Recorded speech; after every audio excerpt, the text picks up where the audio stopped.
integrante também do Grupo Cruzeiro do Sul.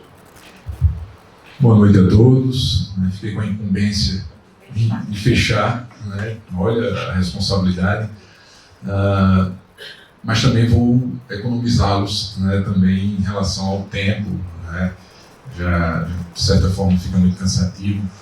Eu tinha planejado uma fala, né, que duraria algo em torno de 40, 50 minutos, mas realmente não tenho condições, né, de implementar agora, né?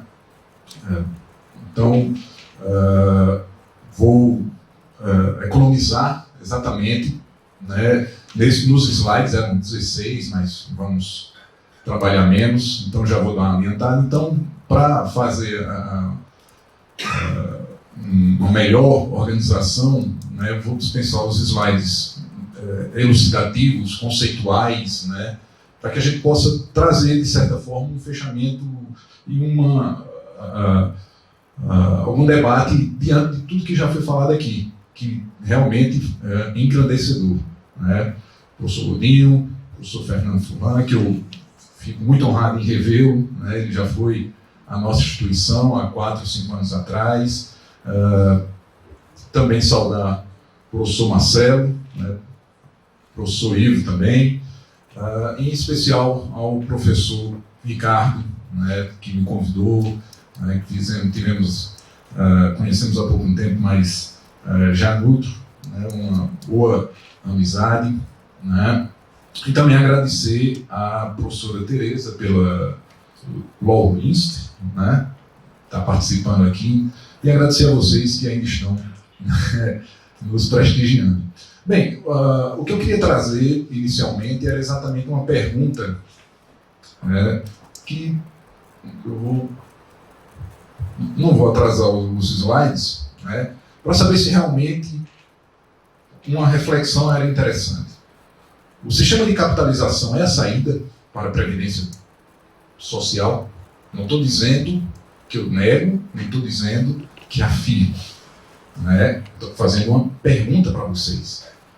Dentro dessa pergunta eu ia expor, e não vou expor de forma mais detida, os regimes, né, que possuímos e a forma desse financiamento. Que basicamente nós temos 3. Né, 2 mais conhecidas e uma que pode ser chamada de híbrido. Né, uma é o regime, né, de repartição simples, onde temos o chamado pacto entre gerações, né, em que os ativos, as pessoas que estão na atividade, contribuem para exatamente financiar aqueles que são inativos. Né? Então, esse regime de repartição simples é o adotado no Brasil há vários anos e temos exatamente esse pensamento: será que é o melhor? Né? Ele apresenta vantagens, sem sombra de dúvidas, né? Principalmente vantagens sociais. Né? Nós temos uma segurança, podemos assim dizer, social mais efetiva, porque as pessoas sabem, pelo menos os inativos sabem que vão ter aquele seu benefício até o final dos seus dias, né? Dá essa segurança, sem sombra de dúvidas, é uma grande vantagem para toda a população, mas também temos defeitos, né, pesados, que é exatamente ele ser suscetível de situações como foram apresentadas pelo professor Ivo, professor Marcelo, né, questão demográfica, questão de emprego, né?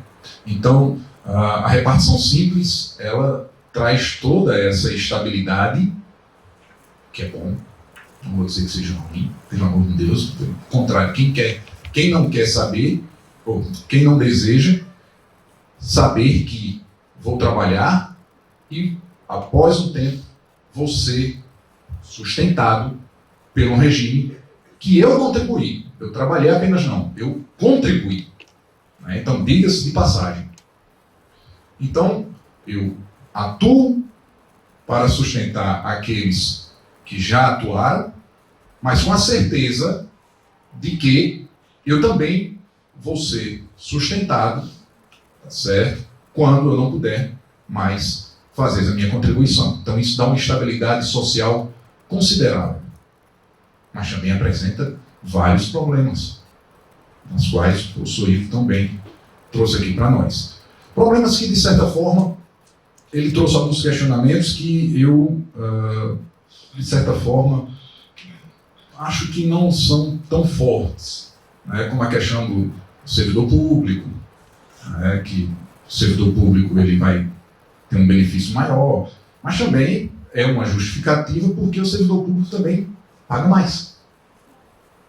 Né? Claro que não atinge o que ele pagou efetivamente, mas ele pagou a mais do que o regime geral. Então, mas essa discussão também, que essa hora a gente começa a de certa forma, eximir.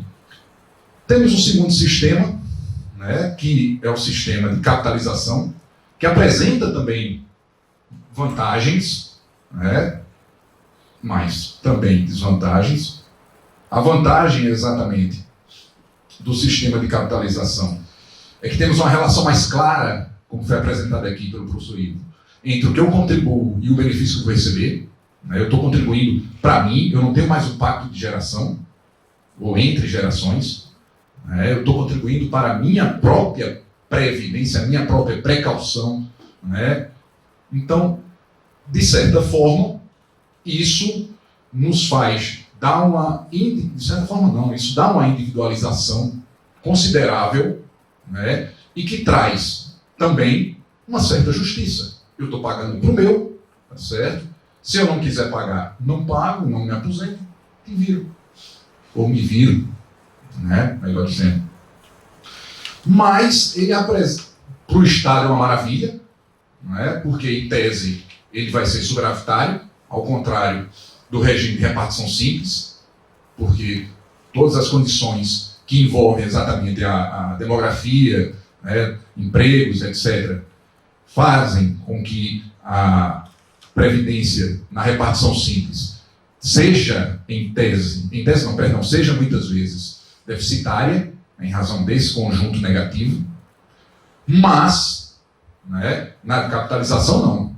A capitalização, o Estado ele vai achar interessante, porque, em tese, ela é superavitária para ele. Ele só é apenas um administrador daquilo dali. Ele não vai ter que aportar em casos de que haja déficit naquele regime. Então, para o Estado também é uma maravilha. Então, temos essas vantagens. Porém, temos complicadores. A estabilidade que nós temos lá na repartição simples, não teremos na capitalização. Principalmente se aquele sujeito, aquele segurado, aquele trabalhador, que está contribuindo para a sua própria conta, tenha algum problema que o deixe inválido no início de sua vida ativa. Talvez essa seja a maior preocupação para os defensores do regime de repartição simples. Ora, enquanto que no sistema de repartição simples, suponhamos que eu, pessoa jovem, 18 anos, primeiro emprego, vou trabalhar e no primeiro dia do meu trabalho eu tenho a sorte de ser atropelado e ficar inválido para o resto da minha vida. Olha que maravilha. Para não dizer outra coisa. Eu já tenho aquela tristeza de não ser mais são o resto da minha vida. Porém, eu vou ter, de certa forma, um conforto no regime de repartição simples de que aquela minha invalidez eu vou ter algum sustento até o final da minha vida. Já na capitalização isso não vai ocorrer. Ou pelo menos não é para ocorrer. Claro que a gente pode fazer algumas medidas de ajustes nesse sentido. Mas a gente está falando de regras. É só colocar um seguro. Bem, aí a gente já mudou também de previdência. Do assunto de previdência. Porque você botou o cara que morreu. Tá. Não, eu não morri. Eu estou inválido. Vai dar assistência. Não necessariamente, mas vamos lá. Então, essa é a questão, né, para os defensores da repartição simples, que eu vou ter essa proteção que na capitalização, na regra geral, pelo menos teoricamente, claro, se não fizer ajustes, isso eu não vou ter. Né? Então, fica exatamente o conflito entre essa estabilidade social trazida pela repartição simples e instabilidade financeira para o Estado ou do próprio regime versus a regras claras, né, a individualização e, por que não dizer, às vezes, é claro que isso aí na prática não está acontecendo muito, mas pode ser que o benefício que eu vá receber na Previdência por capitalização seja bem mais confortável, mais maior do que a de repartição simples. Não é esse conflito, claro, não existe nada perfeito, não existe nada que só possua vantagens. Né? Então, essa é a questão que deve ser debatida entre nós. E aí vem um terceiro, né? Um sistema híbrido, que é o das contas virtuais, ou contas nocionais, né? Em que se tem, de certa forma, uma estabilidade social. Por quê?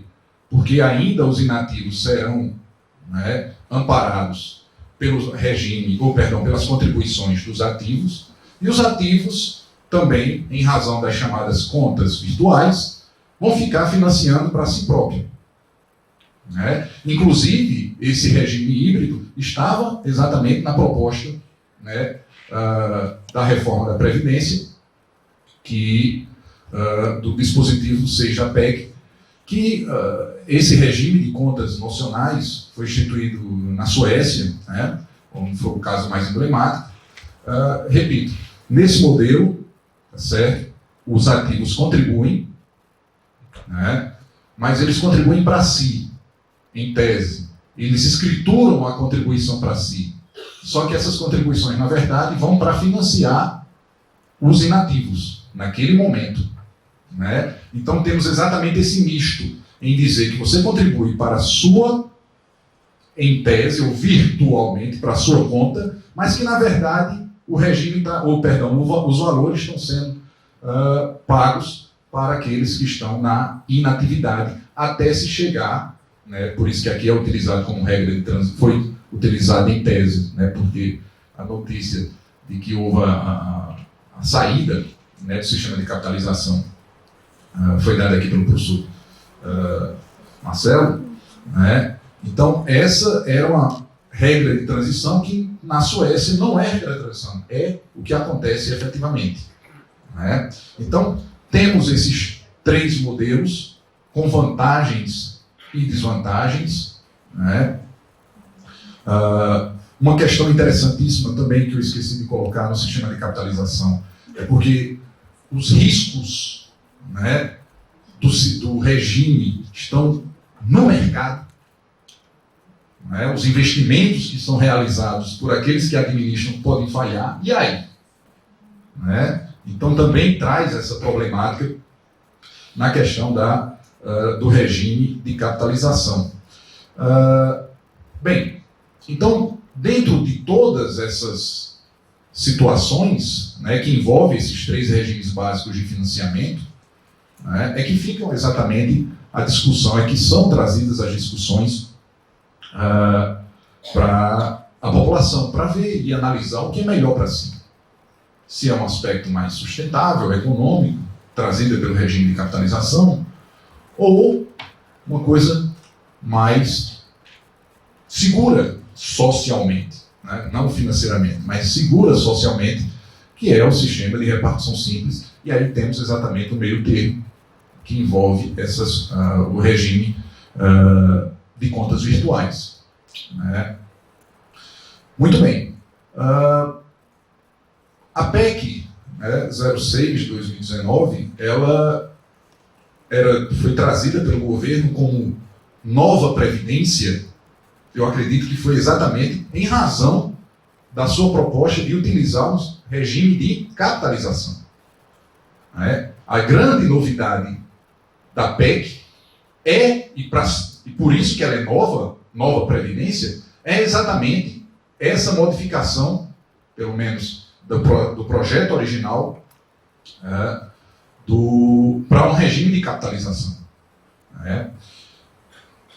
Tem situação polêmica, e aí exatamente aconteceu, o que de certa forma eu esperava. Eu acredito que, com todo respeito a quem elaborou, o próprio governo, eu sempre achei que a menção de um sistema de capitalização em uma PEC era instrumento de barganha para outras coisas. Porque a efetivação de um sistema de capitalização é problemático, muito problemático. Os custos, da transição são enormes. Algo em torno, se eu salvo engano, eu li, de 340 bilhões para fazer essa transição de um regime de repartição simples para um regime de capitalização. Porque a grande pergunta é: o governo vai fazer o quê com quem é inativo e está recebendo benefício? Vai parar? Ele é que vai ter que sustentar. Afinal, é direito adquirido deles. Se vamos dividir as contas para fazer um regime de capitalização individualmente, beleza, então vou contribuir a partir de agora. E quem está já recebendo? Obviamente era o governo. E aí? O governo ia se endividar de novo. Mas aí você vai dizer: não, mas é por pouco tempo. Pouco tempo? 2 gerações. Algo em torno de 40 anos. Dá para sobreviver? Então, não que não sejam, claro, repito, há, amanhã que vai vir o relatório final, há a regra de transição para a utilização das contas virtuais, enquanto havia esse custo, essa transição. Outra coisa interessante, e aqui eu já volto para os dispositivos da PEC, é uma certa, pelo menos ao meu ver, ao meu humilde ver, uma contradição nos dispositivos. Olha que interessante, no artigo 40, no parágrafo 6º do artigo 40, ele traz: a União, os Estados, o Distrito Federal e os municípios instituirão, para o regime próprio de previdência social, o sistema obrigatório de capitalização individual previsto no artigo 201A. Ou seja, ele estava dizendo, pelo menos ao meu entender, que o regime obrigatório de financiamento do regime próprio seria o de capitalização. Ou seja, obrigatoriamente. Ponto. Opa, errei o trajeto. Vem o artigo 201A, que trata também do sistema de capitalização, agora para o RGPS, e diz o seguinte: lei complementar de iniciativa do Poder Executivo Federal instituirá novo regime de previdência social, organizado com base no sistema de capitalização na modalidade da contribuição definida, de caráter obrigatório para quem aderir. Poxa, vai ser por adesão? Para o regime próprio é obrigatório, para o regime geral é por adesão, é obrigatório para quem aderir? Tudo bem.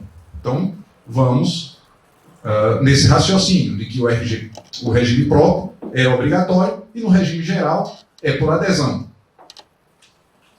Mas aí vem exatamente o artigo 115 da DCT, que diz o seguinte: o novo regime de previdência social que trata o artigo 201A e o parágrafo 6º do artigo 40 será implementado alternativamente ao regime geral da Previdência Geral e aos regimes próprios da Previdência Social, e adotará, implementado alternativamente, não é obrigatório para o regime próprio, e agora é de forma alternativa. Então, desde quando eu li esses dispositivos, eu fiquei exatamente com essa coisa na cabeça. A tentativa de regime de capitalização era uma forma de barganha do governo para aprovar outras coisas dentro da própria PEC. Ora, uma hora é obrigatório, uma hora é alternativa, uma hora é obrigatório, outra não, sei lá. Esse, repito, é o meu ver. Então temos exatamente a aparente congruência no que seriam esses dispositivos, né? E que, de certa forma, houve, né, a concretização agora, quando dá notícia de que no relatório, né, que será lido amanhã, vai ser retirada a questão da capitalização. Bem, fica-se outra pergunta que eu até falei aqui para o professor Ricardo. Já combinaram com os russos? Né? Já falaram com o Paulo Guedes e ele aceitou isso aí? Não vai ter mais briga, não? Né?